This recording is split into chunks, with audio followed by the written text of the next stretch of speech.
everyone, and welcome back to another video. My name is Tim, and this is a new devlog for my game Arcade Wizard. In the past couple of weeks I've been adding a bunch of new enemies, but I was losing sight of what the game was like as a whole. So this week I did some testing, and today I want to talk about the results of those tests and the roadmap for this game.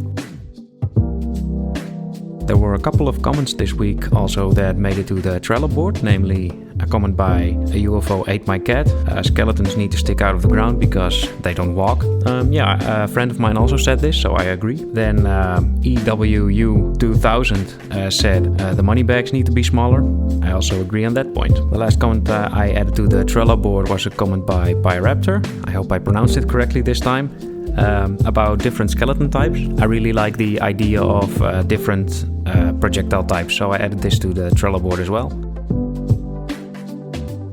This week I created a couple of horror levels with the new enemies to test the flow of the game, and I also added a simple level select to select those new levels. This level select is only temporary though, so I will bring the world map back later on, but I need a bunch of new islands for the world map, so for the sake of speed and testing I decided to make a simple level select for the time being.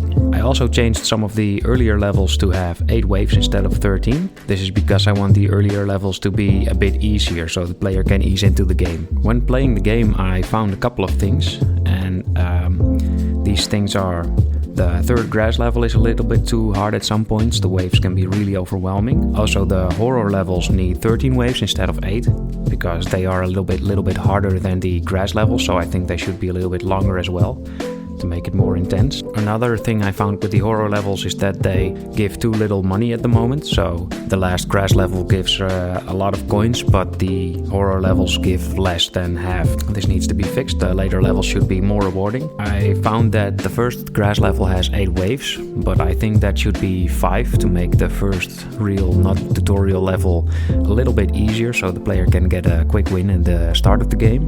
And I also think the power needs to be scaled up, the power upgrade.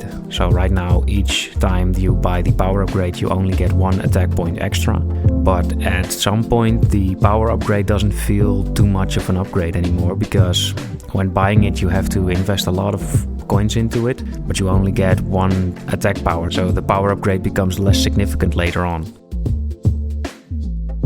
So there are a couple of things I want to introduce. I want to introduce a couple of enemy types for the remaining levels, and I think 3 enemy types or something like that will do. After the new enemy types are done, I want to add levels for them, and I think I will have 4 levels per theme, so 4 grass levels, 4 horror levels and 4 lava levels. Then when the levels are done, I will add a boss as the final wave of the last level for each theme, and this will probably be a little bit more complicated of an enemy than the rest.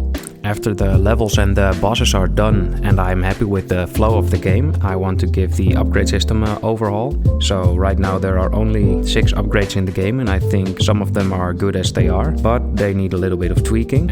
But I also think that once the flow of the game is done, I can see what kind of orb types will be necessary for the player to really feel significant and give the player a good feeling of progression. And I also want to make some of the droppable loot upgradable. So right now some of the enemies have a high hearts drop rate, so they will drop hearts which restore life. But I think I will give the enemies a general rate of dropping hearts and chests, and I will make them upgradable, so you can purchase an upgrade which will increase the drop rate of hearts and chests. Next week I will be adding a couple of more levels, and I will also improve some of the points I found in the last test. If you want to stay updated on the progress of this game, then please subscribe and hit the notification bell. For now I want to thank you for watching, and I hope to see you next week.